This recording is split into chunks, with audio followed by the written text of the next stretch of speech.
አንድ ሴቶች እኮ ባላቸው ሲያወራ ሽንኩርት እየከተፉ ቀጥል እሰማሃለሁ ቀጥል ይላሉ። አይን አይኑን ይዩ ነው የሚለው መጽሐፍ ቅዱስ። አይ ኮንታክት ያስፈልጋል። ልጄ ሆይ ስሚ ምን በይ እይ ጆሮሽንም አዘንቢ ወገንሽንና የአባትሽን ቤት እርሺ ርሲ ዝበኪ ወቤት አቡኪ እስመ ፈተወ ንጉሥ ነቂ ንጉሥ ባልሽ ውበትሽን ወዷልና። ነቢየ እግዚአብሔር ዳዊት ባልን ንጉሥ አደረገው። አሁን ወንድማችን እዚህ ነግሶ ነው የምታዩት። እዚህ ያላችሁ ባሎች በሙሉ ነገስታት ናችሁ። ሴቶች ከፋቸው እርግጠኛ ነኝ። ባሎች ምንድናቸው? ባል ንጉሥ ነው። ሚስትስ ንግስት አይደለችም። በጣም ይቅርታ አይደለችም። ልባም ሴት ለባሏ ዘውድ ናት ነው የሚለው። የምን ንግስት ነው? ዘውድ ነች እንጂ እሷን ደፍቶ ነው የነገሰው። በጣም ይገርማል መጽሐፍ ቅዱስ። ባልን ንጉሥ ሲለው ሚስትን ዘውድ ይላታል። ባልን ራስ ይላል። የሴት ራስ ወንድ ነው ይላል። ብዙ ፌሚኒስቶች እችን ጥቅስ ሲሰሙ ደማቸው ነው የሚፈል። ችግር አለ እዚህ ላይ የማይላሉ።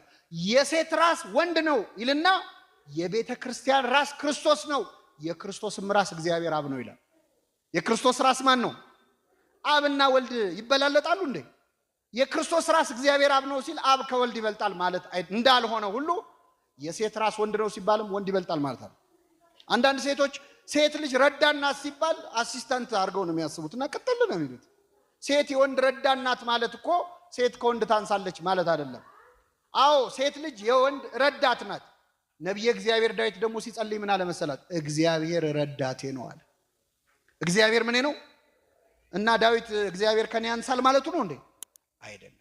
እኔ ራሴ ተቆርጦ ቆሜ ልሄድ አልችልም፣ ይሟላል ማለት ነው። አያችሁ፣ የሴት ራስ ወንድ ነው ማለት የወንድ አካሉ ሴት ነች ማለት ነው። ያለ ሴት በህይወት ቆሞ ሊሄድ አይችልም ማለት ነው። ስለዚህ ሰው እናትና አባቱን ይተዋል፣ ከሚስቱም ጋር ይጣበቃል፣ ሁለቱም አንድ ስጋ ይሆናሉ አለ። ወንድማችን እህታችንን ይህንን አንድነት ነው በዛሬው ዕለት የፈጸሙት። አንድነታቸውን ያጽናላቸው።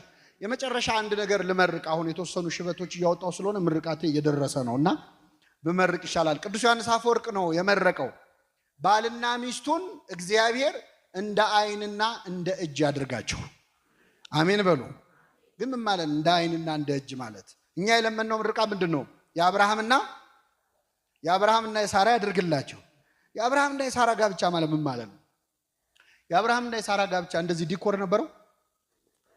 ካሜራማኖች ምናምን እንደዚህ ሲበጠብጡ ነበር? ግብዣ ነበረው? ሰርግም መደረጉ አልተጻፈም። የአብርሃም የሳራ ጋብቻ ያድርግላችሁ ማለት ምን መሰላችሁ? እንደው በቃ ምንጣፍ እየተነጠፈ አበባ እየተነሰነሰ ኑሩ ማለት ነው። እንደዚህ አይነት ትዳር የለም። ትዳር መጀመሪያ ላይ ፍቅር ነው። አንተ አዳምን አላያችሁትም? ይቺ አጥንት ከምን ነች?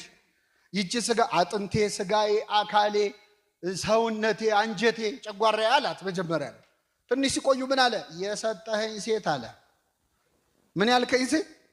ይኸውልህ አሁን ይሄ ሃኒሙን ስቴጁ አለቀ ማለት ነው።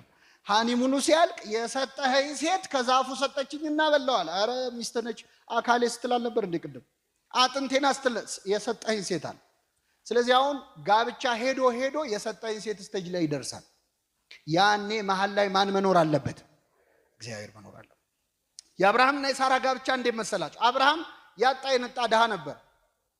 ከቤት ንብረቱ ከቤተሰቦቹ ጥሎ ድንኳን ይዞ በድህነት ሲወጣ ሳራ እንዴ የት ልታኖረኝ ነው? እኔ እኮ ያገባሁ ልኖር ነው እንጂ ልንከራተት አይደለም አላለችም። ተከትላው ሄደች። የባሏን ህልም ተከትላ የምትሄድ ሴት ነች ሳራ ማለት።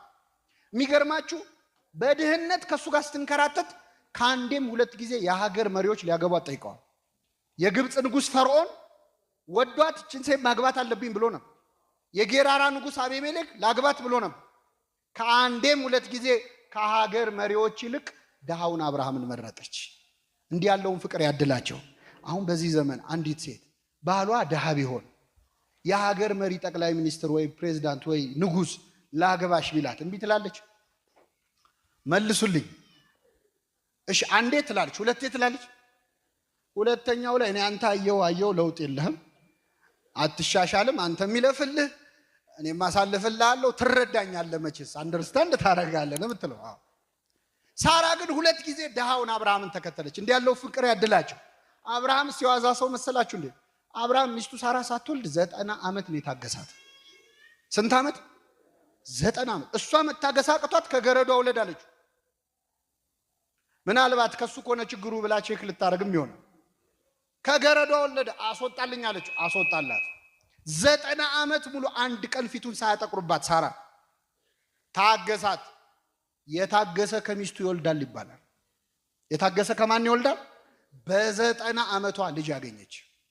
ለአብርሃም ትዕግስት ብሎ እግዚአብሔር ሳራን ልጅ ሰጣ።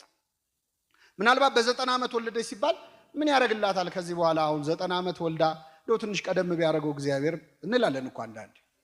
ትንሽ ቀደም ቢያደርገው አሁን በ90 ዓመት ወልዳ እንዴት ታሳድገዋለች ካላችሁ፣ የሚገርማችሁ መጽሐፍ ቅዱስ ላይ የአንዲትም ሴት እድሜ በዚህ ዓመቷ ሞተች የሚል የተጻፈ የለም። የአንዲትም ሴት አንድ ሴት ብቻ ግን ተጽፋለች። እሷም ሳራ ነች። የሔዋን እንኳን እድሜ አልተጻፈም። የሳራ ግን 127 ዓመት ኖረች ነው የሚለው። ስንት ዓመት? ስለዚህ ልጅ ከወለደች በኋላ ስንት ዓመት ኖራለች? 37 ዓመት ኖራለች። እግዚአብሔር አንድ ነገር ሳይሰጥህ ከዘገየ ዘግይቶ የሰጠህን ነገር የምትጠቀምበትንም ጊዜ አብሮ ይሰጥሃል ማለት ለሁላችን ይስጥ።